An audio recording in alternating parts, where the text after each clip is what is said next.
ಎಲ್ಲರಿಗೂ ನಮಸ್ಕಾರ. ಭಗತ್ ಸಿಂಗ್, ರಾಜ್ಗುರು ಮತ್ತು ಸುಖದೇವ್ 3 ಜನ ಲಾಹೋರಿನ ಜೈಲಿನಲ್ಲಿ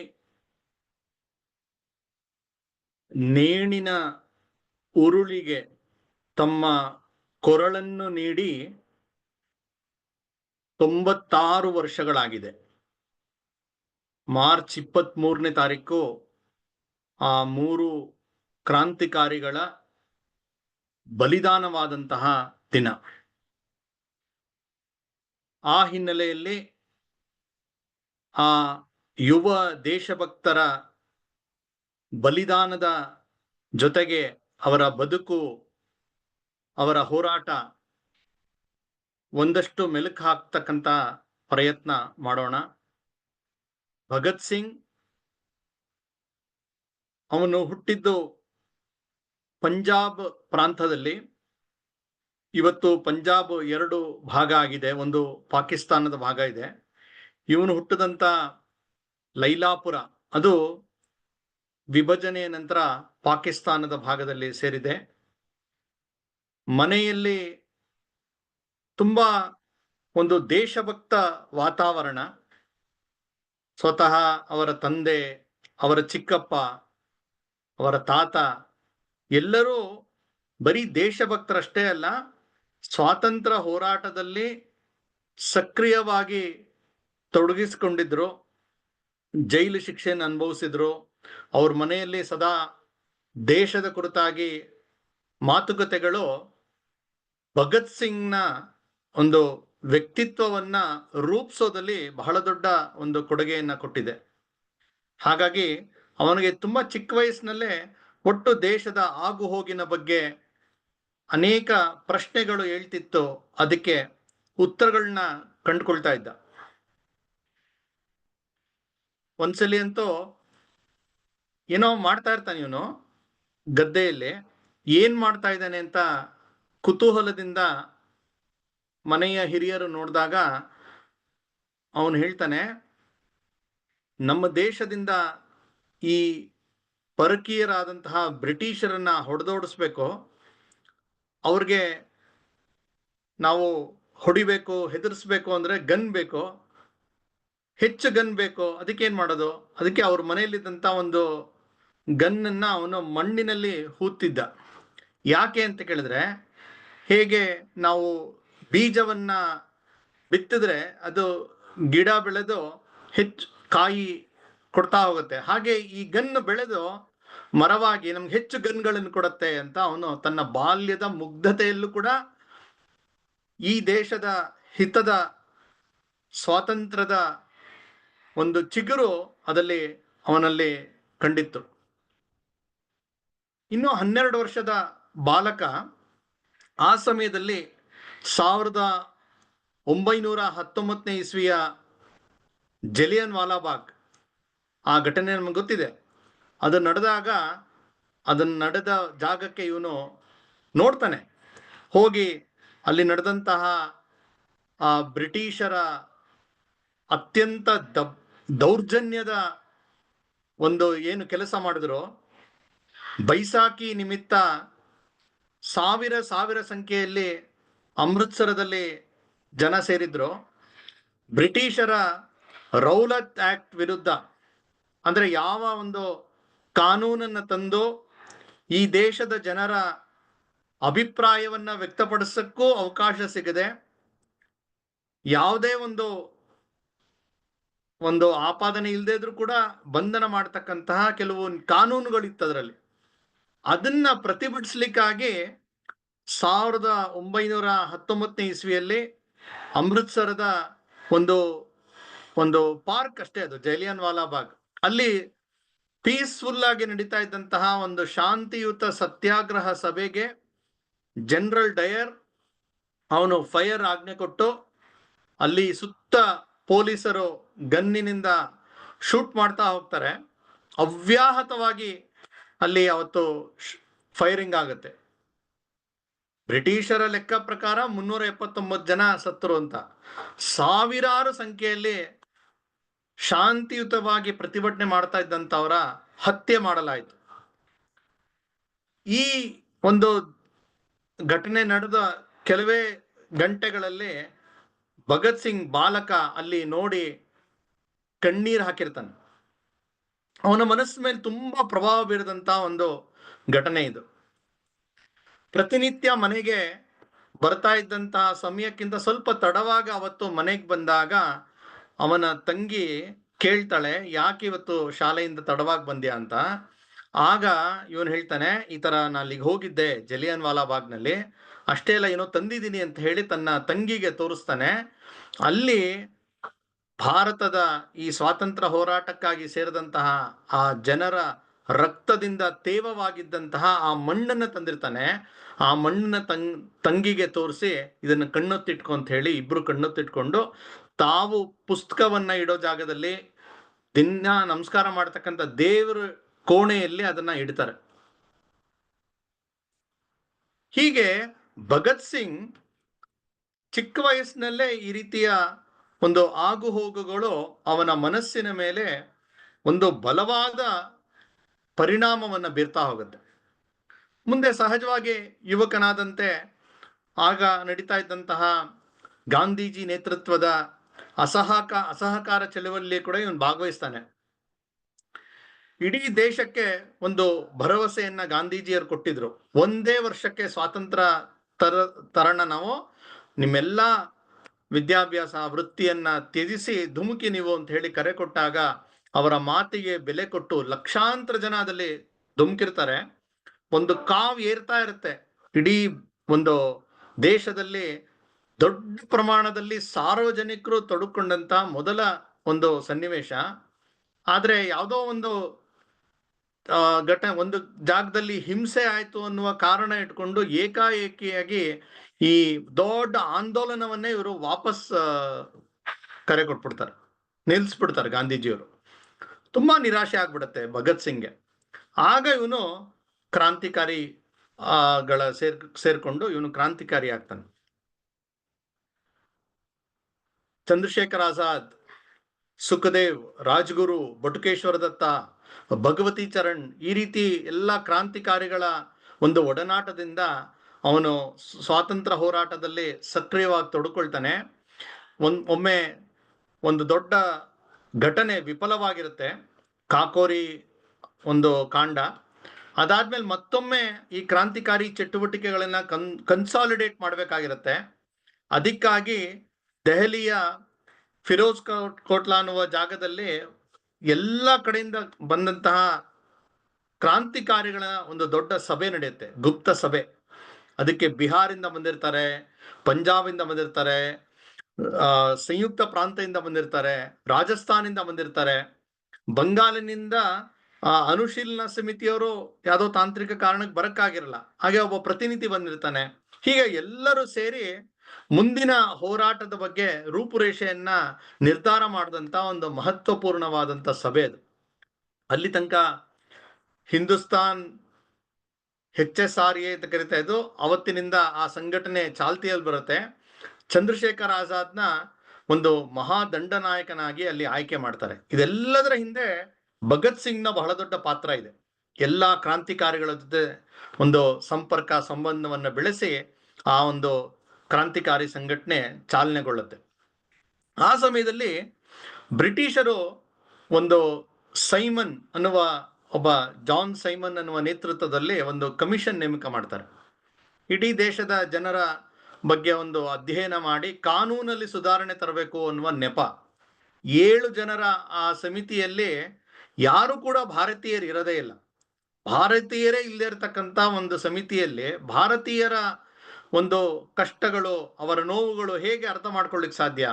ಇದನ್ನ ನಾವು ಪ್ರತಿಭಟಿಸ್ಬೇಕು ಅಂತ ನಿಶ್ಚಯ ಆಗತ್ತೆ. ಆ ಜಾನ್ ಸೈಮನ್ ಲಾಹೋರ್ನಲ್ಲಿ ಬಂದು ಇಳಿಯೋದಿರುತ್ತೆ 1928ನೇ ಇಸ್ವಿ.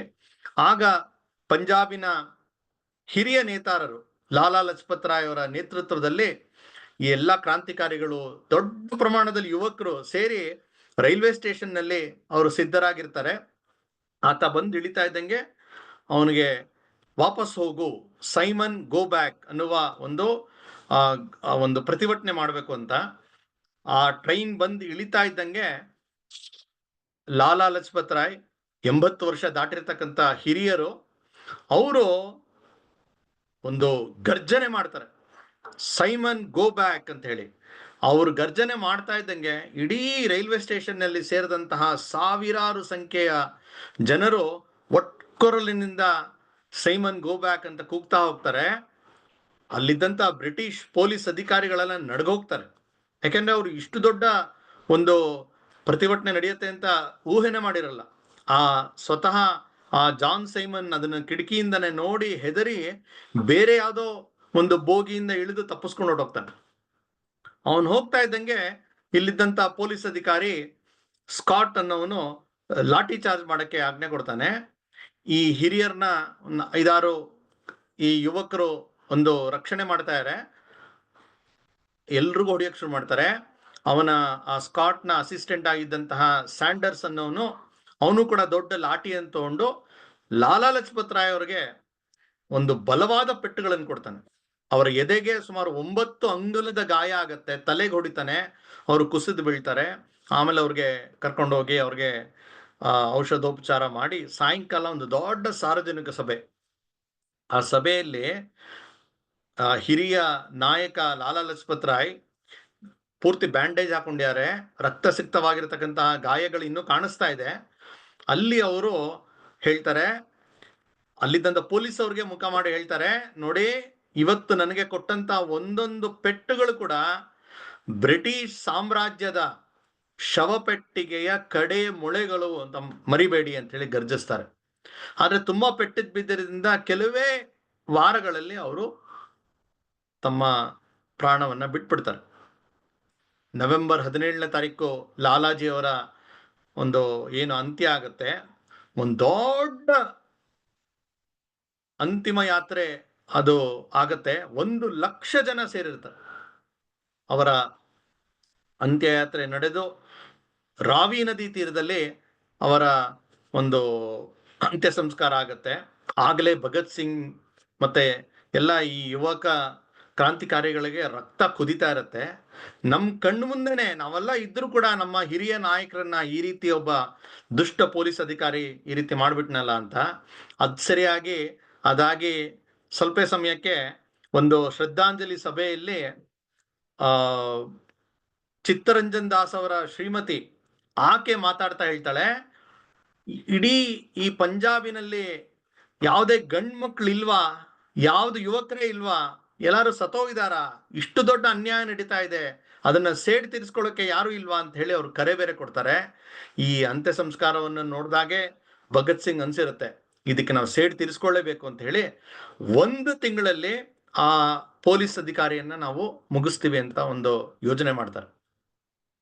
ಭಗತ್ ಸಿಂಗ್, ಸುಖದೇವ್, ರಾಜ್ಗುರು, ಚಂದ್ರಶೇಖರ್ ಆಜಾದ್ ನೇತೃತ್ವದಲ್ಲಿ ಒಂದು ಯೋಜನೆ ಮಾಡ್ತಾರೆ. ಅವನು ಆ ಪೊಲೀಸ್ ಅಧಿಕಾರಿ ಓಡಾಡ್ತಕ್ಕಂಥದನ್ನೆಲ್ಲ ಇವರು ಗಮನಿಸ್ತಾ ಇರ್ತಾರೆ.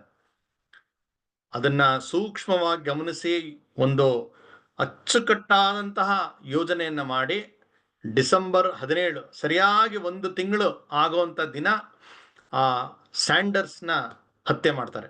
ಸಂಜೆ ಅವನು ದಿನ ಬರ್ತಾ ಇದ್ದಂತಹ ಬೈಕು, ಅವನು ಹಿಡಿತಾ ಇದ್ದಂತ ಜಾಗ ಎಲ್ಲವನ್ನು ನೋಡಿರ್ತಾರೆ.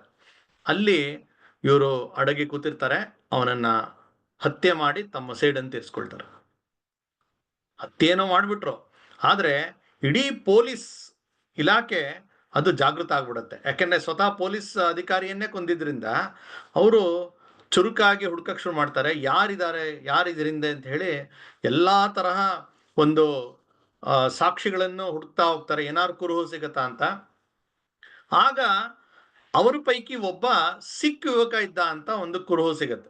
ಸಿಕ್ಕನ್ನ ಗೊತ್ತು, ಅವರು ತಮ್ಮ ಕೂದಲು ಉದ್ದಾಗ್ಬಿಟ್ಟಿರ್ತಾರೆ, ಗಂಟು ಕಟ್ಕೊಂಡಿರ್ತಾರೆ, ಗಡ್ಡ ಬಿಟ್ಟಿರ್ತಾರೆ. ಹಾಗಾಗಿ ಈ ಒಂದು ಗುರುತು ಅವ್ರಿಗೆ ಸಿಕ್ಕಿರತ್ತೆ. ಆಗ ಇವ್ರು ಏನಾರು ಮಾಡಿ ಲಾಹೋರಿಂದ ತಪ್ಪಿಸ್ಕೊಂಡು ಹೋಗ್ಬೇಕು ಅಂತ ಯೋಜನೆ ಮಾಡ್ತಾರೆ. ಆ ಸಮಯದಲ್ಲಿ ಇವರೆಲ್ಲರೂ ಅಲ್ಲಿಂದ ಹೊರಡ್ಬೇಕು. ಇವನು ಇದೇ ರೂಪದಲ್ಲಿ ಹೋದ್ರೆ ಸಿಕ್ಕಾಕೊಂಡ್ಬಿಡ್ತಾನೆ. ಹಾಗಾಗಿ ತನ್ನ ಒಂದು ಸಂಪ್ರದಾಯ, ತಮ್ಮ ಏನು ಸಮುದಾಯದ ಸಿಖ್ ಸಮುದಾಯದ ಏನು ಸಂಪ್ರದಾಯವನ್ನ ಮುರಿದು ಅವನು ತನ್ನ ಕೂದಲೆಲ್ಲ ಕ್ರಾಪ್ನ ಮಾಡಿ ಶೇವ್ ಮಾಡಿಕೊಂಡು ಹ್ಯಾಟ್ ಹಾಕೊಳ್ತಾನೆ. ಇವತ್ತು ಭಗತ್ ಸಿಂಗ್ ಅಂತ ಹೇಳಿದ್ರೆ ನಮ್ಮ ಕಣ್ಮುಂದೆ ಅಥವಾ ನಮ್ಮ ಎಲ್ಲ ಇಂಟರ್ನೆಟ್ ನಲ್ಲಿ ಚಿತ್ರ ಸಿಗುತ್ತಲ್ಲ, ಅದು ಈ ಸಮಯದ ಅವನ ಒಂದು ವೇಷವಾಗಿತ್ತು. ಅವನು ಆತರ ಒಳ್ಳೆ ಟ್ರಿಮ್ ಆಗಿ ಕೋಟ್ ಎಲ್ಲ ಹಾಕೊಂಡು ಶೇವ್ ಮಾಡ್ಕೊಂಡು ಭಗತ್ ಸಿಂಗ್ ಅಂತ ಗುರ್ತೇ ಸಿಗಲ್ಲ. ಆ ರೀತಿ ಅಲ್ಲಿಂದ ಅವ್ರು ತಪ್ಪಿಸ್ಕೊಂಡು ಹೋಗ್ತಾರೆ. ತುಂಬಾ ಒಂದು ಕೂಲಂಕುಷವಾಗಿ ಯೋಜನೆ ಮಾಡಿರ್ತಾರೆ. ಆಜಾದ್, ಎಲ್ರು, ರಾಜ್ಗುರು ಎಲ್ರು ತಪ್ಪಿಸ್ಕೊಳ್ತಾರೆ ಅಲ್ಲಿಂದ. ಸೀದಾ ಕಲ್ಕತ್ತಾ ತನಕ ಬರ್ತಾರೆ, ಆದ್ರೆ ಸಿಗದೇ ಇಲ್ಲ ಅವ್ರಿಗೆ, ಕುರು ಸಿಗದೇ ಇಲ್ಲ ಪೊಲೀಸ್ ಅವ್ರಿಗೆ. ಹೀಗೆ ಅವರ ಕ್ರಾಂತಿಕಾರಿ ಚಟುವಟಿಕೆ ಮುಂದುವರಿಯುತ್ತೆ. ಬಾಂಬ್ನ ಕಾರ್ಖಾನೆಗಾಗಿ ಪ್ರಯತ್ನ, ಬೇರೆ ಬೇರೆ ದೇಶದಲ್ಲಿ ಬಳಸ್ತಾ ಇದ್ದಂತ ಆಧುನಿಕ ಶಸ್ತ್ರಾಸ್ತ್ರಗಳನ್ನ ಕಲಿತಕ್ಕಂಥದ್ದು, ಅಲ್ಲಿಂದ ಆ ಒಂದು ಹೇಗೆ ತಯಾರಿ ಮಾಡ್ತಕ್ಕಂಥದ್ದನ್ನೆಲ್ಲ ತರಿಸ್ಕೊಂಡು ಇವರು ಒಟ್ಟು ಬ್ರಿಟಿಷರಿಗೆ ಅರ್ಥವಾಗುವಂತಹ ಭಾಷೆಯಲ್ಲಿ ಅವರಿಗೆ ಪ್ರತಿಭಟನೆಯನ್ನು ತಲುಪಿಸ್ಬೇಕು. ಸುಮ್ಮನೆ ನಾವು ಸತ್ಯಾಗ್ರಹ ಮಾಡ್ತಾ ಇದ್ರೆ, ಉಪವಾಸ ಮಾಡ್ತಾ ಇದ್ರೆ ಆ ದುಷ್ಟ ಬ್ರಿಟಿಷರಿಗೆ ಅರ್ಥ ಆಗಲ್ಲ ಅಂತ ಇವ್ರಿಗೆ ಗೊತ್ತಿರುತ್ತೆ.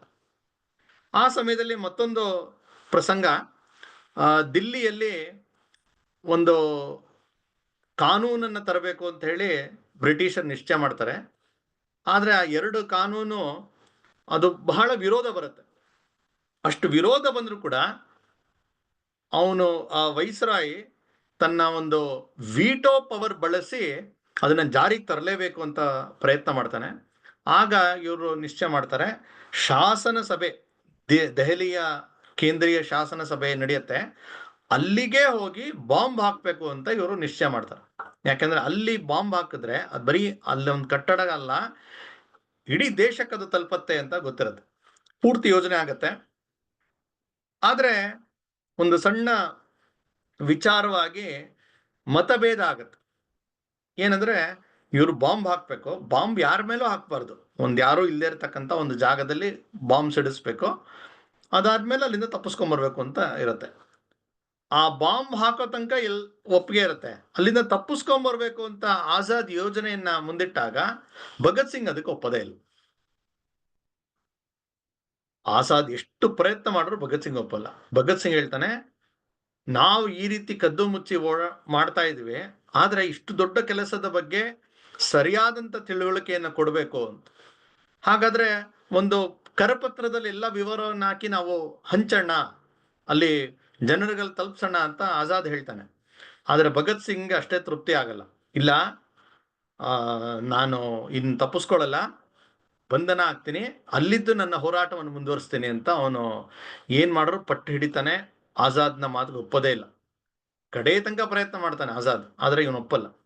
ಸರಿ, 1929ನೇ ಇಸ್ವಿಯಲ್ಲಿ ಏಪ್ರಿಲ್ ತಿಂಗಳಲ್ಲಿ ದೆಹಲಿಯಲ್ಲಿ ನಡೀತಾ ಇದ್ದಂತ ಆ ಶಾಸನ ಸಭೆಯಲ್ಲಿ ಇವರು ಕೂಡ ಪ್ರವೇಶ ಮಾಡ್ತಾರೆ. ಭಗತ್ ಸಿಂಗ್ ಮತ್ತು ಬಟುಕೇಶ್ವರ ದತ್ತ ಗ್ಯಾಲರಿಯಲ್ಲಿ ಇರ್ತಾರೆ.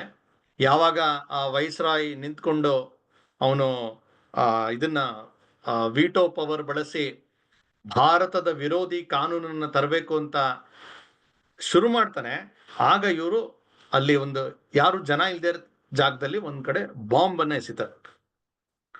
ಜೋರ ಘೋಷಣೆ ಆಗ್ತಾರೆ, ಕ್ರಾಂತಿ ಚಿರಾಯುವಾಗಲಿ, ಸಾಮ್ರಾಜ್ಯವಾದ ನಾಶವಾಗಲಿ ಅಂತ ಹೇಳಿ ಜೋರ ಘೋಷಣೆ ಆಗ್ತಾರೆ. ಇಡೀ ಸಭೆ ಅಲ್ಲೋಲ್ ಕಲ್ಲೋಲ್ ಆಗ್ಬಿಡುತ್ತೆ. ಯಾಕೆಂದ್ರೆ ಒಂದು ಬಾಂಬ್ ಬಿತ್ತು ಅಂತ ಹೇಳಿದ್ರೆ ಹೇಗಿರುತ್ತೆ. ಬಾಂಬ್ ಬೆಸೆತ ಏಕೆ ಅನ್ನುವ ಒಂದು ವಿಸ್ತಾರವಾದ ಹೇಳಿಕೆಯನ್ನ ಇವನು ತಯಾರಿ ಮಾಡ್ಕೊಂಡಿರ್ತಾನೆ. ಪೊಲೀಸರು ಬಂದು ಅರೆಸ್ಟ್ ಮಾಡ್ತಾರೆ, ಇವ್ರನ್ನ ಜೈಲಿಗೆ ಕರ್ಕೊಂಡು ಹೋಗ್ತಾರೆ. ಇಲ್ಲಿ ಅವನ ಮುಂದಿನ ಹೋರಾಟ ಪ್ರಾರಂಭ ಆಗುತ್ತೆ. ಅಂದ್ರೆ ಜೈಲಿನಲ್ಲಿ ಸೇರ್ಕೊಂಡ ಆಗ ಭಗತ್ ಸಿಂಗ್ನ ವ್ಯಕ್ತಿತ್ವದ ಅವನ ಹೋರಾಟದ ಎರಡನೇ ಘಟ್ಟ ಇಲ್ಲಿ ಪ್ರಾರಂಭ ಆಗುತ್ತೆ. ಒಂದು, ಕ್ರಾಂತಿಕಾರಿಯಾಗಿ ಈ ರೀತಿ ದುಷ್ಟ ಪೊಲೀಸ್ ಅಧಿಕಾರಿಯನ್ನ ಹತ್ಯೆ ಮಾಡೋದಿರ್ಬೋದು, ಬೇರೆ ಬೇರೆ ಚಟುವಟಿಕೆಗಳಿರ್ಬೋದು. ಆದ್ರೆ ಜೈಲಿನ ಪ್ರವೇಶ ಆದ ನಂತರ ಅವನ ಎರಡನೇ ಹೋರಾಟ ಪ್ರಾರಂಭ ಆದ. ಇವನ್ ಜೊತೆ ಅನೇಕ ಹೋರಾಟಗಾರಿದ್ದಾರೆ, ಕ್ರಾಂತಿಕಾರಿಗಳಿದ್ದಾರೆ. ಆದ್ರೆ ಅಲ್ಲಿ ಜೈಲಿನಲ್ಲಿ ತುಂಬಾ ದೊಡ್ಡ ಪ್ರಮಾಣದಲ್ಲಿ ಇವ್ರನ್ನ ಒಂದು ಹೀನಾಯವಾಗಿ ನೋಡ್ತಾ ಇರ್ತಾರೆ. ತುಂಬಾ ಅಲ್ಲಿ ತಾರತಮ್ಯ ನಡೀತಾ ಇರುತ್ತೆ. ಇವ್ರೊಬ್ಬ ರಾಜಕೀಯ ಕೈದಿ, ಆದ್ರೆ ಇವನ್ನ ಅತ್ಯಂತ ಕೆಟ್ಟದಾಗಿ ನೋಡ್ಕೊಳ್ತಾ ಇರುತ್ತೆ. ಇದ್ರ ವಿರುದ್ಧ ಇವನು ಧ್ವನಿ ಎತ್ತಾನೆ. ಸಾಕಷ್ಟು ಜನರ ಅಲ್ಲಿ ಅಧಿಕಾರಿಗಳು ಬಂದ ಅವ್ರಿಗೆಲ್ಲ ಹೇಳ್ತಾನೆ, ಆದ್ರೆ ಯಾವುದು ಅದು ನಡೆಯೋದೇ ಇಲ್ಲ. ಕಡೆಗೆ ಒಂದು ನಿಶ್ಚಯ ಮಾಡ್ತಾರೆ, ಉಪವಾಸವನ್ನ ನಾವು ಪ್ರಾರಂಭ ಮಾಡೋಣ ಅಂತೇಳಿ ಉಪವಾಸ ಸತ್ಯಾಗ್ರಹವನ್ನ ಶುರು ಮಾಡ್ಬಿಡ್ತಾರೆ. 1 ದಿವಸ ಆತೆ, 2 ದಿವಸ ಆತೆ, 10 ದಿವಸ, 15 ದಿವಸ ಆತೆ. ಆ ನಿಧಾನಕ್ಕೆ ಎಲ್ಲ ಕಡೆ ಸುದ್ದಿ ಆಗ್ತಾ ಹೋಗುತ್ತೆ. 1 ತಿಂಗಳಾಗತ್ತೆ, 2 ತಿಂಗಳಾಗತ್ತೆ.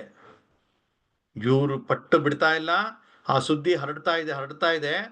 ಬ್ರಿಟಿಷರಿಗೆ ಆ ಸುದ್ದಿಯನ್ನ ಹಿಡಿದಿಟ್ಕೊಳಕ್ ಆಗ್ತಾ ಇಲ್ಲ, ಯಾಕೆಂದ್ರೆ ಎಲ್ಲಾ ಕಡೆ ಹೋಗ್ತಾ ಇದೆ. ಭಾರತದ ಹೊರಗೆ ಕೂಡ ಹೋಗಕ್ಕೆ ಶುರು ಆಗುತ್ತೆ. 62 ದಿನ ಉಪವಾಸ ಮಾಡಿ ಯತೀಂದ್ರ ದಾಸ್ ಅನ್ನುವ ಕ್ರಾಂತಿಕಾರಿ ಅವನು ಬಲಿದಾನ ಆಗುತ್ತೆ. ಆದ್ರೆ ಉಪವಾಸ ಮಾತ್ರ ಮುಂದುವರಿತಾ ಹೋಗುತ್ತೆ.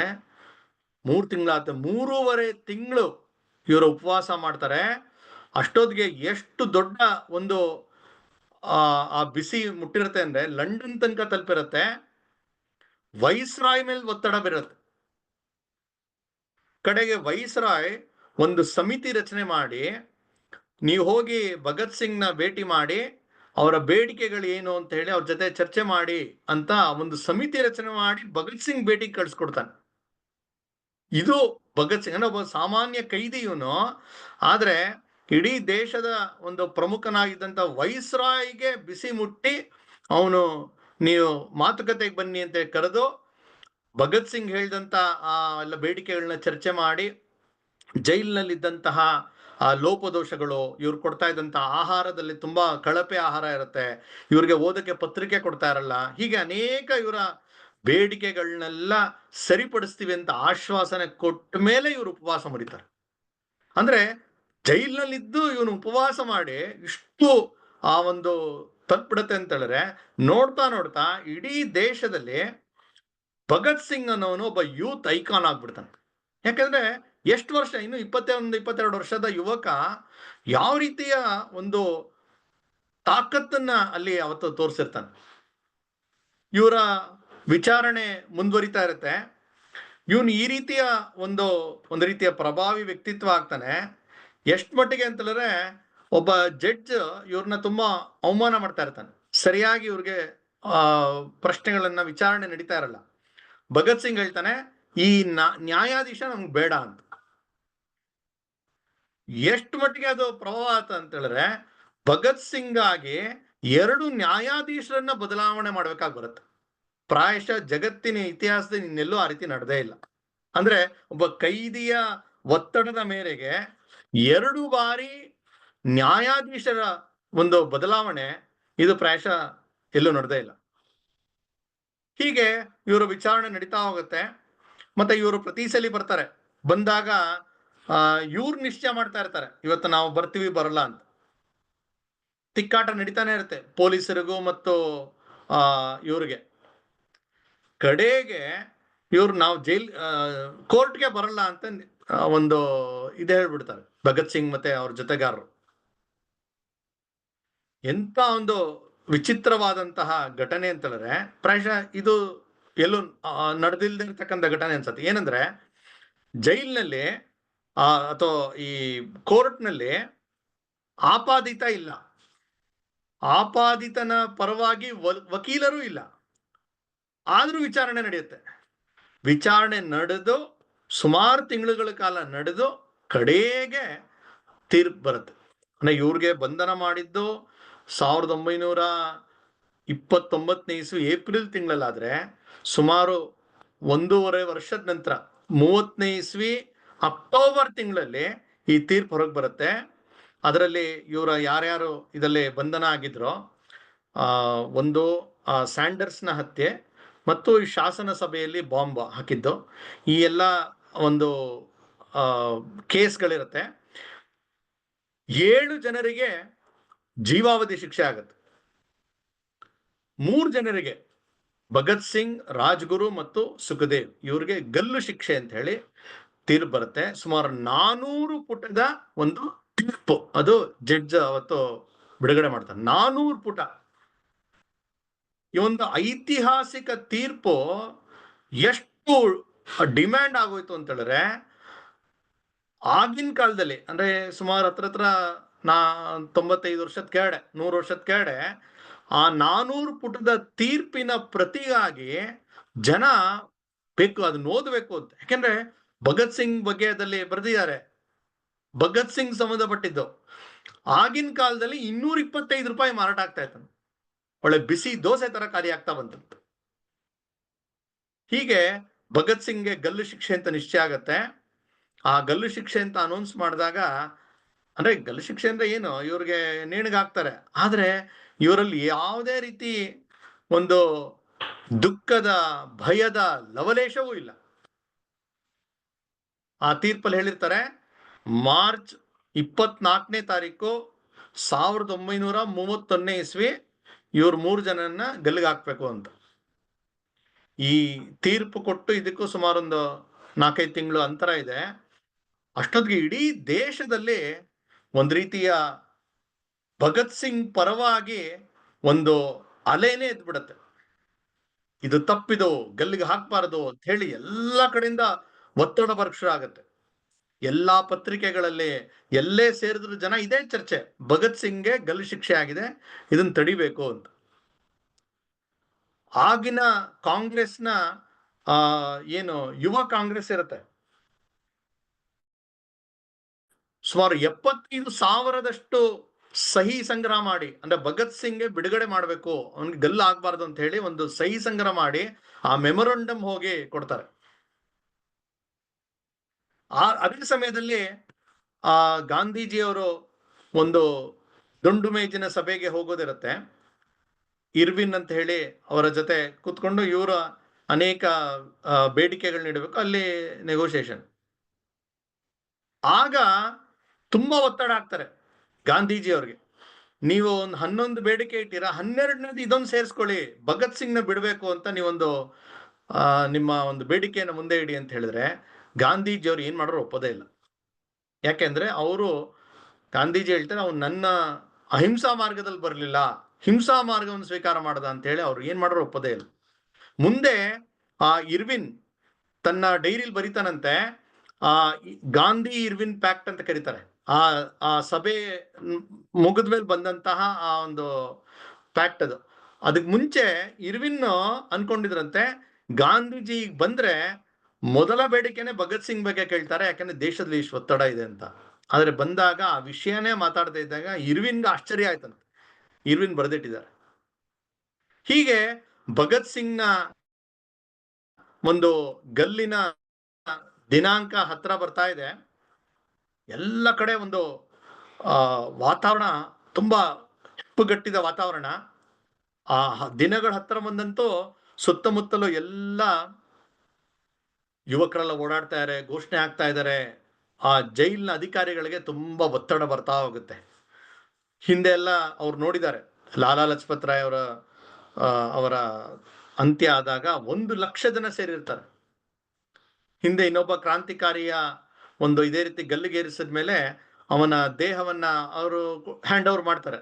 ಮಾಡಿದಾಗ ಆ ಒಂದು ಅಂತ್ಯ ಯಾತ್ರೆ ಎಷ್ಟು ಜೋರ ಇತ್ತು ಅಂತ ಹೇಳಿದ್ರೆ ಇನ್ನೊಂದಷ್ಟು ಜನ ಯುವಕರಿಗೆ ಕ್ರಾಂತಿಕಾರಿಗಳಾಗಕ್ಕೆ ಪ್ರೇರಣೆ ಸಿಕ್ಬಿಟ್ಟಿರುತ್ತೆ. ಸೊ ಇದನ್ನೆಲ್ಲ ನೋಡಿದಂತ ಈ ಜೈಲಿನ ಅಧಿಕಾರಿ ಯೋಚನೆ ಮಾಡ್ತಾ ಹೋಗ್ತಾರೆ, ಏನ್ ಮಾಡುದು ಅಂತ. ದಿನ ಬಂದೇ ಬಿಡ್ತು. 1931 ಇಸ್ವಿ ಮಾರ್ಚ್ 24ನೇ ತಾರೀಕು ಅವನ ಗಲ್ಲು ಶಿಕ್ಷೆ. ಕಡೆಗೆ ಇವ್ರು ನಿಶ್ಚಯ ಮಾಡ್ತಾರೆ, 24ಗೆ ಎಲ್ಲರೂ ಕಾಯ್ತಾ ಇದ್ದಾರೆ, ಒಂದ್ ದಿವಸ ಮುಂಚೆನೆ ನಾವು ಗುಟ್ಟಾಗಿ ಅವನನ್ನ ಸಾಯಿಸ್ಬಿಡೋಣ, ಅವನ ಗಲ್ಲಿಗೇರಿಸ್ಬೇಡ ಅಂತ ನಿಶ್ಚಯ ಮಾಡ್ತಾರೆ. ಅಂದ್ರೆ ಯಾವ ರೀತಿಯ ಹೇಡಿತನ ಇದರಲ್ಲಿ ಇದೆ ಅಂತ ನಮ್ಗೆ ಗೊತ್ತಾಗತ್ತೆ. ಇವ್ರು 3 ಜನ ಮಾತ್ರ ಆರಾಮಾಗಿದ್ದಾರೆ, ಅದು ಇದು ತಮಾಷೆ ಮಾಡ್ಕೊಂಡು ಹರಟೆ ಹೊಡ್ಕೊಂಡು ನಗ್ತಾ ಇದ್ದಾರೆ, ಆನಂದವಾಗಿದ್ದಾರೆ. ಇವರು ಏನು 24 ಅಂತ ಇತ್ತು, 23ನೇ ತಾರೀಕು ಮಾರ್ಚ್ 23ನೇ ತಾರೀಕು ಇವನ ಭಗತ್ ಸಿಂಗ್ ನ ಕೊಠಡಿಗೆ ಅವರು ಬರ್ತಾರೆ. ಭಗತ್ ಸಿಂಗ್ ಆರಾಮ ನಿದ್ದೆ ಮಾಡ್ತಾನೆ. ಸಾಮಾನ್ಯವಾಗಿ ವಿದ್ಯಾರ್ಥಿಗಳಿಗೆ ಮಾರನೇ ದಿವಸ ಎಕ್ಸಾಮ್ ಇದೆ ಅಂದ್ರೆ ನಿದ್ದೆ ಬರಲ್ಲ. ಇವನ್ ಮಾರನೇ ದಿವಸ ಸಾಯ್ಬೇಕು ಅಂತ ಗೊತ್ತಿದೆ, ಏನೋ ಅನಿಶ್ಚಿತ ಅಲ್ಲ, ನಿಶ್ಚಿತ ಇದೆ. ಅದು ನಾರ್ಮಲ್ ಸಾವಲ್ಲ, ಗಲ್ಲಿಗಾಕ್ ಸಾವು. ಆದ್ರೆ ಆರಾಮಾಗಿ ನಿದ್ದೆ ಮಾಡ್ತಾನೆ. ಬ್ರಿಟಿಷರ್ಗೆ ಅರ್ಥನೇ ಆಗಲ್ಲ ಇದು. ಯಾಕಂದ್ರೆ ಭಾರತದಲ್ಲಿ ಈ ರೀತಿ ಸಾವಿಗೆ ಹೆದರದೇ ಇರ್ತಕ್ಕಂತಹ ಈ ತರ ದೃಶ್ಯಗಳು ನೋಡಿದಾಗ ಏನ್ ಮಾಡಿದ್ರು ಅವ್ರಿಗೆ ಅರ್ಥನೇ ಆಗಲ್ಲ, ಏನಿದು ಜನ ಅಂತ. ಒಂದು ಒಂದು ಹಾಡಿದೆ, ಆ ಹಾಡಿನಲ್ಲಿ ಹೇಳ್ತಾರೆ, ಹೇಡಿಗೆಷ್ಟು ಸಾವು ಬಹುದೋ ಎಷ್ಟು ಬದುಕು ತಿಳಿಯದು, ವೀರ ನಿನಗೆ ಒಮ್ಮೆ ಮಾತ್ರ ಬದುಕು ಬೆಳಕು ದೊರೆಯುವುದು ಅಂತ. ಹೇಡಿಗಳು ಹೆಜ್ಜೆ ಹೆಜ್ಜೆಗೂ ಸಾಯ್ತಾ ಇರ್ತಾರೆ, ಹೆದರ್ಕೊಂಡು ಜೀವನ ಉದ್ದಕ್ಕೂ ಅನೇಕ ಬಾರಿ ಸತ್ತೋಗಿರ್ತಾರೆ. ಆದ್ರೆ ವೀರ ಹೇಗೆ ಅಂದ್ರೆ ಅವನ್ ಒಂದೇ ಸಲ ಸಾವು, ಮಿಕ್ಕಿದೆಲ್ಲ ಬದುಕು ಅಂತ. ವೀರ ನಿನಗೆ ಒಮ್ಮೆ ಮಾತ್ರ ಬದುಕು ಬೆಳಕು ದೊರೆಯುವುದು, ಶತ್ರುಂಜಯ ಮೃತ್ಯುಂಜಯ ನೆನುವ ಮಾತು ನೆನಪಿಡು ಅಂತ ಬರುತ್ತೆ. ಅಂದ್ರೆ ನಮ್ಮಲ್ಲಿ ಮೃತ್ಯುಂಜಯ ಅನ್ನೋ ಶಬ್ದ ಇದೆ, ಮೃತ್ಯುವನ್ನು ಗೆದ್ದವರು ಅಂತ. ಅಂದ್ರೆ ಮೃತ್ಯು ಬಗ್ಗೆ ಹೆದರಿಕೆನೇ ಇಲ್ಲ. ಯಾಕೆ? ಇನ್ನೊಮ್ಮೆ ಹುಟ್ಟಿದ್ರೆ ಆಯ್ತು. ಭಾರತದಲ್ಲಿ ಆ ರೀತಿಯ ಒಂದೇ ಜನ್ಮ, ಏನಿದ್ರು ಇದೇ ಜನ್ಮದಲ್ಲಿ ಆಗ್ಬೇಕು ಅನ್ನುವ ಒಂದು ಆತಂಕ, ಭಯ ಇಲ್ಲ. ನೂರಾರು ಜನ್ಮದ ಒಂದು ದೊಡ್ಡ ಪ್ರಯಾಣ ಮಧ್ಯದಲ್ಲಿ ಇದೊಂದು ಜನ್ಮ ಅಷ್ಟೇ. ಆ ರೀತಿಯ ಒಂದು ಭರವಸೆ ಕೊಡ್ತಕ್ಕಂತಹ ಸನಾತನ ಧರ್ಮದಲ್ಲಿ ಹುಟ್ಟಿದಂತ ಈ ರೀತಿಯ ಯುವಕರಿಗೆ ಆ ಸಾವಿನ ಭಯನೇ ಇಲ್ಲ. ಹಾಗಾಗಿ ಆರಾಮಾಗಿ ನಿದ್ದೆ ಮಾಡ್ತಾ ಇದ್ರು. ಅವ್ನು ಎಬ್ಸ್ಬಿಟ್ಟು ಹೇಳಿದ್ರು, ಈಗ ನಿನ್ಗೆ ನಾಳೆ ಅಲ್ಲ ಇವತ್ತೇ ಗಲಗಾಗತ್ತೆ. ಸರಿ ಆಯ್ತು ಅಂತ ಹೇಳಿ ಎಲ್ಲ ಸಿದ್ಧ ಆಗ್ತಾರೆ. ಇನ್ ಸಾಯದೇ ಇದ್ಮೇಲೆ ನಾಳೆ ಇವತ್ತೇನು ಅಂತ ಹೇಳಿ ಎಲ್ಲ ಸಿದ್ಧ ಆಗ್ತಾರೆ. ಆ 3 ಜನ, ಭಗತ್ ಸಿಂಗ್, ರಾಜಗುರು ಮತ್ತೆ ಸುಖದೇವ್, ಅವರು ತಮ್ಮ ಜೈಲಿನ ಕೋಣೆಯಿಂದ ಅಲ್ಲಿಗೆ ಕರ್ಕೊಂಡೋಗ್ಬೇಕು. ಹೋಗ್ತಾ ಇವತ್ತು ನಾವು ಪ್ರಾರಂಭದಲ್ಲಿ ಕೇಳಿದಂತ ಹಾಡು ಮೇರೆ ರಂಗದೆ ಬಸಂತಿ ಚೋಲ, ಅದನ್ನ ಹೇಳ್ತಾ ಒಂದು ಆನಂದ, ಒಂದು ಉನ್ಮಾದದಲ್ಲಿ ಅವ್ರು ಹಾಡ್ತಾ ಬರ್ತಾ ಇದ್ದಾರೆ. ಹಾಡ್ತಾ ಅವರು ಅಲ್ಲಿ ಬರ್ತಾರೆ ಆ ಬಲಿವೇದಿಯ ಜಾಗಕ್ಕೆ. ಬಂದಾಗ ಅಲ್ಲಿ ಇದ್ದಂಥವ್ರಿಗೆ, ಅಂದ್ರೆ ಇದು ನಡೀತಾ ಇರ್ಬೇಕಾದ್ರೆ ಹೊರಗಡೆ ಏನೋ ಒಂದು ಸಣ್ಣ ಅನುಮಾನ ಕೂಡ ಬರಕ್ ಶುರು ಆಗಿರುತ್ತೆ, ಏನೋ ನಡೀತಾ ಇದೆ ಅಂತ. ಆದ್ರೆ ಯಾರಿಗೂ ಗೊತ್ತಿಲ್ಲ ಇದು. ತುಂಬಾ ಗುಟ್ಟಾಗಿ ಹೊರಗಡೆ ಭಗತ್ ಸಿಂಗ್ ಅವ್ರ ತಾಯಿ ಇದ್ದಾರೆ, ಅವ್ರು ತುಂಬಾ ಪ್ರತಿನಿತ್ಯ ಬರುದು, ಎಲ್ಲ ಅನೇಕರನ್ನ ಕರ್ಕೊಂಬಂದು ಅಲ್ಲಿ ಒಂದು ರೀತಿಯ ಪ್ರಯತ್ನ ಮಾಡೋದು, ಹರತಾಳ್ ಮಾಡೋದು, ಎಲ್ಲಾ ಪ್ರಯತ್ನ ಮಾಡ್ತಾ ಇರ್ತಾರೆ ಅವ್ರ ತಾಯಿ. ತುಂಬಾ ಧೀರ ಮಹಿಳೆ. ಆದ್ರೆ ತನ್ನ ಮಗ ಹೊಟ್ಟೋಗ್ತಾ ಇದ್ದಾನಲ್ಲ ಅಂತ ಒಂದು ಆ ಕರುಳಿನ ಆಕ್ರಂದನ ಇದ್ದೇ ಇರತ್ತಲ್ಲ, ಆಕೆ ಬರ್ತಾ ಇರ್ತಾಳೆ. ಸೊ ಹೊರಗಡೆ ಸಾವಿರಾರು ಜನ ಇದ್ದಾರೆ, ಅಲ್ಲೇ ಒಂದು ಜೆಂಡಾ ಹೊಡ್ಬಿಟ್ಟಿದ್ದಾರೆ. ಆ ಸಮಯದಲ್ಲಿ ಈ 3 ಜನರನ್ನ ಇಲ್ಲಿ ಬಲಿವೇದಿ ಕರ್ಕೊಂಡ್ಬರ್ತಾರೆ.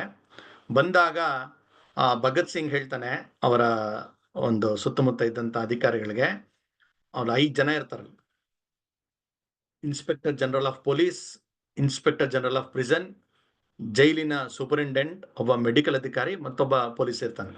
ಅವ್ರನ್ನ ನೋಡಿ ಭಗತ್ ಸಿಂಗ್ ಹೇಳ್ತಾನೆ, ನೀವು 5 ಜನ ಭಾಗ್ಯಶಾಲಿಗಳು ಅಂತ. ಆಗ ಆ ಪೊಲೀಸ್ ಆಫೀಸರ್ ಹೇಳ್ತಾನೆ, ಇನ್ನು ಕ್ಷಣದಲ್ಲಿ ನೀನು ಹೆಣ ಆಗ್ತೀಯ ನೀನು, ಯಾಕೆಂದ್ರೆ ಬಂದ್ಬಿಟ್ಟಿದ್ಯಾ, ನೀನ್ ಯಾಕೆ ನಮ್ಮ ಭಾಗ್ಯವನ್ನ ಹೊಗಳ್ತಾ ಇದೆಯಾ ಅಂತ ಕೇಳ್ತಾನೆ ನಾನು ಪೊಲೀಸ್ ಅಧಿಕಾರಿ. ಆಗ ಭಗತ್ ಸಿಂಗ್ ಹೇಳ್ತಾನೆ,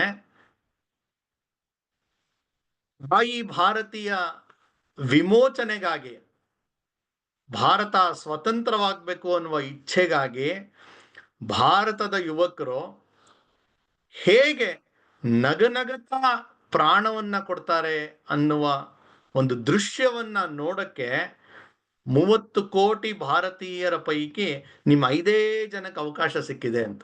ಯಾಕಂದ್ರೆ ಎಲ್ಲರೂ ಹೊರಗಡೆ ಇದ್ದಾರೆ. ಈ ರೀತಿ ಒಬ್ಬ ಯುವಕರು, ಭಾರತದ ಯುವಕರು ಹೇಗೆ ನಗನಗತ, ಅಳ್ತಾ ಅಲ್ಲ, ನಗನಗತ ಪ್ರಾಣ ಬಿಡ್ತಾರೆ ಅಂತ ನೋಡ್ತಕ್ಕಂಥ ದೃಶ್ಯ ನಿಮಗ್ ಸಿಕ್ಕಿದೆ, ಆಗ ನೀವೆಲ್ಲ ಭಾಗ್ಯಶಾಲಿಗಳು ಅಂತ ಹೇಳ್ತಾರೆ. ಆಯ್ತು, ನಿನ್ನ ಕಡೆ ಇಚ್ಛೆ ಏನು ಅಂತ ಆಗ ಹೇಳ್ತಾರೆ, ಇಲ್ಲ ಆದಷ್ಟು ಬೇಗ ನಾನು ಸಾಯ್ತೇನೆ, ಯಾಕೆಂದ್ರೆ ಮತ್ತೆ ಹುಟ್ಟುತ್ತೀನಿ, ಮತ್ತೆ ಹುಟ್ಟಿ ನಿಮ್ಮೆಲ್ಲರನ್ನು, ಈ ಎಲ್ಲ ಬ್ರಿಟಿಷ್ ಪರಕೀಯರನ್ನ ಈ ನೆಲದಿಂದ ಓಡಿಸೋ ತನಕ ನನಗೆ ನೆಮ್ಮದಿ ಇಲ್ಲ ಅಂತ. ಯಾಕಂದ್ರೆ ಚಿಕ್ಕ ವಯಸ್ಸಿಂದನೂ ಆ ಒಂದು ಇಚ್ಛೆ ಅವನಲ್ಲಿ ಅದು ಅರಳಿತ್ತದು. ಅವನು ಚಿಕ್ಕ ವಯಸ್ಸಿದ್ದಾಗ ಪ್ರಶ್ನೆ ಕೇಳ್ತಾ ಇರ್ತಾನೆ.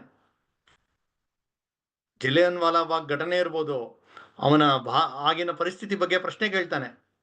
ಎಷ್ಟು ಜನ ಇದ್ದಾರೆ ಬ್ರಿಟಿಷರು ಅಂತ ಕೇಳಿದ್ರೆ, ಬ್ರಿಟಿಷರು ಕೆಲವು 1000 ಜನ ಇದ್ರು. ಭಾರತೀಯರು ಎಷ್ಟು ಜನ ಇದ್ದಾರೆ? 25 ಕೋಟಿ ಜನ ಇದ್ರಾಗ. ಅವನು ಬಾಲ್ಯದಿದ್ದಾಗೆ ಪ್ರಶ್ನೆ ಕೇಳಿರ್ತಾನೆ. ಶಾಲಾ ವಿದ್ಯಾರ್ಥಿ ಇದ್ದಾಗ ಇಷ್ಟು ಕೋಟಿ ಜನ ಇರ್ತಕ್ಕಂಥ ಭಾರತವನ್ನ ಕೆಲವೇ ಹಿಡಿಯಷ್ಟು ಜನ ಬ್ರಿಟಿಷರು ಹೇಗೆ ಆಳ್ತಾ ಇದ್ದಾರೆ? ಮೊದಲ ಪ್ರಶ್ನೆ. ಎರಡನೇದು, ಇಷ್ಟು ಜನ ಇದ್ರು ಕೂಡ ಆ ಹಿಡಿಯಷ್ಟು ಜನ ಶತ್ರುಗಳನ್ನ ಓಡಿಸ್ಲಿಕ್ಕೆ ಯಾಕೆ ಆಗ್ತಾ ಇಲ್ಲ ನಮ್ಗೆ ಅಂತ ಅವನ ಬಾಲ್ಯದ ಮುಗ್ಧ ಪ್ರಶ್ನೆಯಲ್ಲಿ ಇದು ಒಂದಾಗಿತ್ತು. ಜಲಿಯನ್ ವಾಲಾಬಾಗ್ ಬಗ್ಗೆನೂ ಒಂದು ಪ್ರಶ್ನೆ ಬಂದಿರುತ್ತೆ.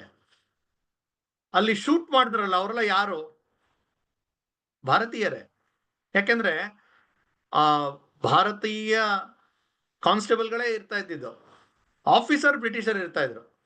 ಇವನ್ ಕೇಳಿರ್ತಾನೆ ಪ್ರಶ್ನೆ, ಅಲ್ಲಿ ಸತ್ತಿರೋರು ಯಾರು? ಎಲ್ಲ ಭಾರತದವರು. ಶೂಟ್ ಮಾಡಿದವ್ರು ಯಾರು? ಭಾರತದವರು. ಆಜ್ಞೆ ಕೊಟ್ಟರು ಬ್ರಿಟಿಷರು.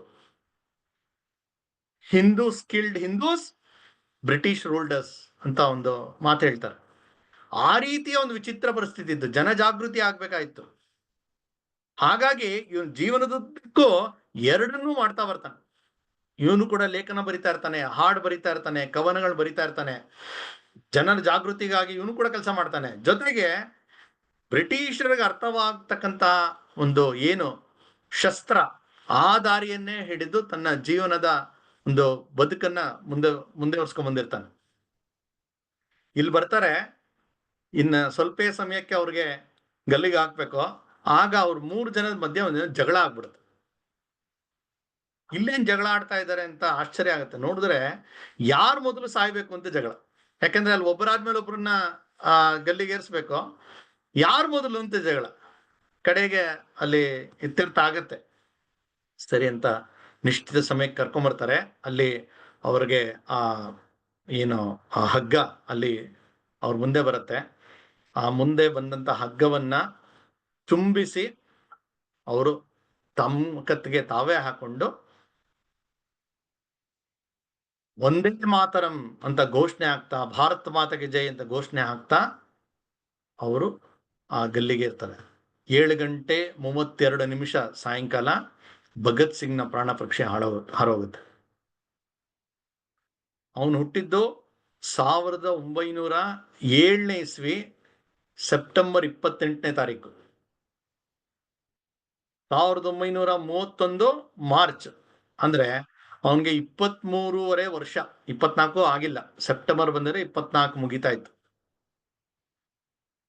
ಆದ್ರೆ ಹೇಗೆ ಅವನು ಬದುಕದ, ಹೇಗೆ ಸತ್ತ ಅನ್ನೋದು ಎಷ್ಟು ಜನರಿಗೆ ಅದು ಮುಂದೆ ಪ್ರೇರಣೆ ಕೊಡುತ್ತೆ.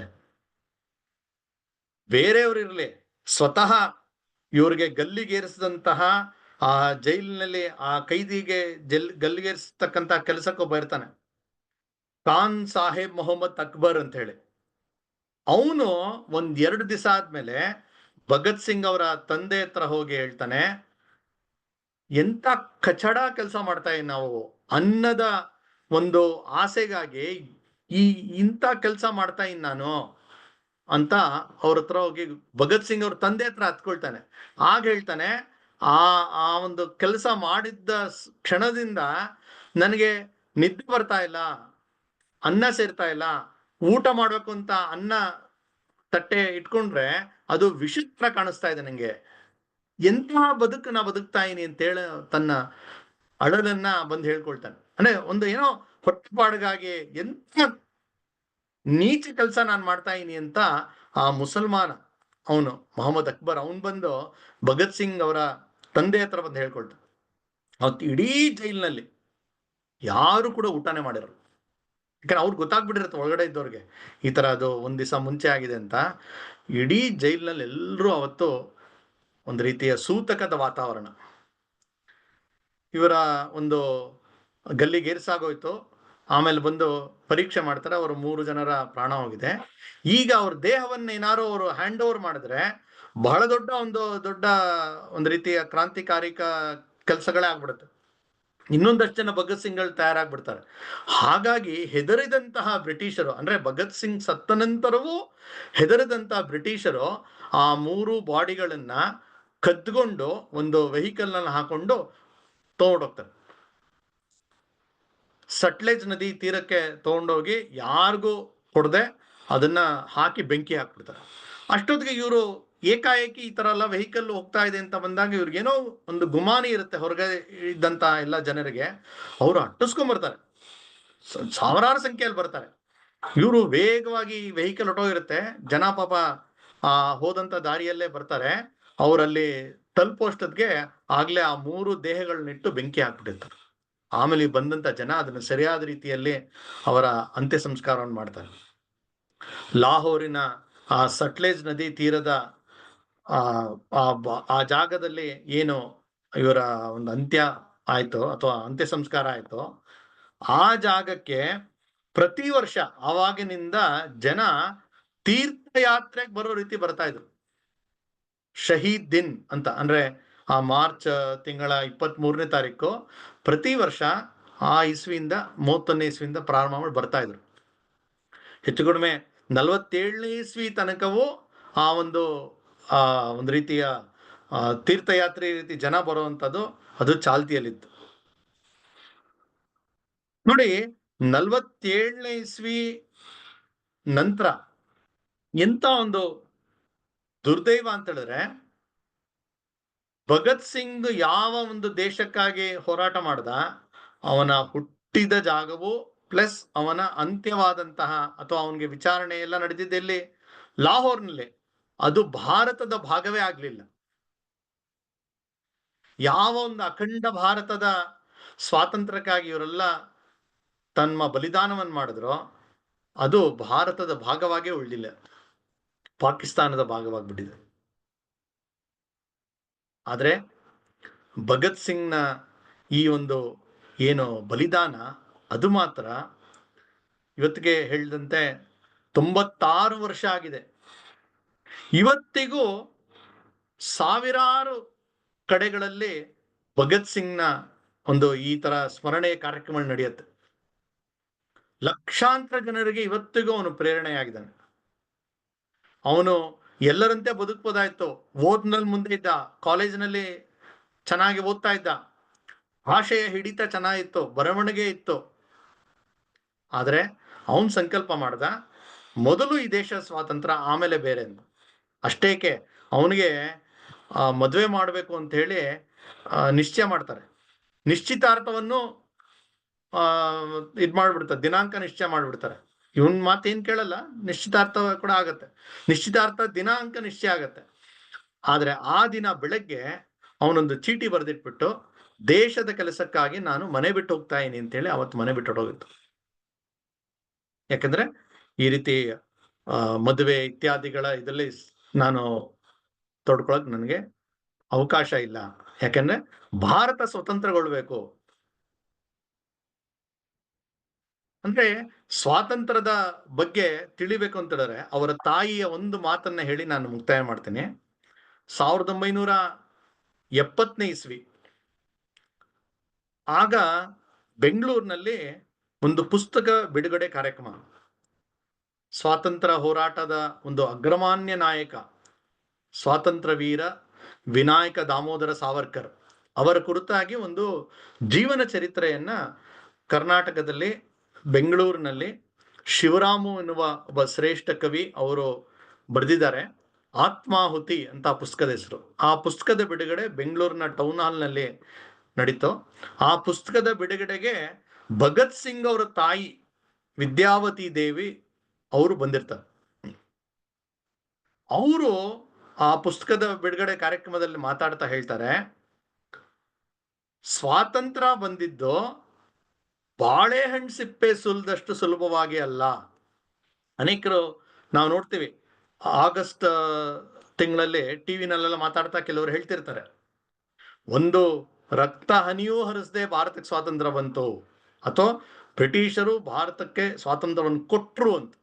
ಕೊಟ್ಟಿದ್ದಲ್ಲ, ಏನೋ ಜೇಬಲ್ಲಿ ತೆಕ್ಕೊಡೋದಲ್ಲ. ಹೋರಾಟ ಮಾಡಿ ಗಳಿಸಿದ್ದು. ಆದ್ರೆ ಇವತ್ತು ಯಾವ ರೀತಿ ಹೇಳ್ತಾರೆ ಅಂದ್ರೆ ಏನು ಹೋರಾಟ ನಡೆದಿಲ್ಲ, ಏನೋ ಒಂದಷ್ಟು ಸತ್ಯಾಗ್ರಹ ಮಾಡಿದ್ರು ಬಂದ್ಬಿಡ್ತು ಅಂತ. ಸತ್ಯಾಗ್ರಹ ಮಾಡಿದ್ದು ಸತ್ಯ, ಸತ್ಯಾಗ್ರಹ ಮಾಡಿದ್ರದ್ದು ಕೊಡುಗೆ ಇದೆ, ಆದ್ರೆ ಕೇವಲ ನಾನ್ ವೈಲೆನ್ಸ್ ಇಂದ ಬಂದಿಲ್ಲ. ಇಲ್ಲಿ ಇವರು ಭಗತ್ ಸಿಂಗ್ ಅವ್ರ ತಾಯಿ ಮಾತಾಡ್ತಾ ಹೇಳ್ತಾರೆ, ಭಾರತಕ್ಕೆ ಸ್ವಾತಂತ್ರ್ಯ ಬಂದಿದ್ದು ಕೇವಲ ಚರಕ ಸುತ್ತೋದ್ರಿಂದ ಅಲ್ಲ, ನನ್ನಂತ 4.5 ಲಕ್ಷ ತಾಯಂದಿರು ತನ್ನ ಮಕ್ಕಳನ್ನ ಬಲಿ ಕೊಟ್ಟು ಬಂಜಿಯಾದ ನಂತರ ಭಾರತಕ್ಕೆ ಸ್ವಾತಂತ್ರ್ಯ ಸಿಕ್ತು ಅಂತ ಹೇಳ್ತಾರೆ. ಹೀಗೆ ತನ್ನ ಸರ್ವಸ್ವವನ್ನು ಸಮರ್ಪಣೆ ಮಾಡಿ ಭಾರತಕ್ಕೆ ಸ್ವಾತಂತ್ರ್ಯಕ್ಕೆ ಒಂದು ಹೊಸ ಶಕ್ತಿಯನ್ನ ಕೊಟ್ಟಂತಹ ಭಗತ್ ಸಿಂಗ್, ರಾಜ್ಗುರು, ಸುಖದೇವ್ ಅವರಿಗೆ ನನ್ನ ಶತ ನಮನಗಳನ್ನು ಹೇಳ್ತಾ ನನ್ನ ಮಾತನ್ನು ಮುಗಿಸ್ತೀನಿ. ನಮಸ್ಕಾರ.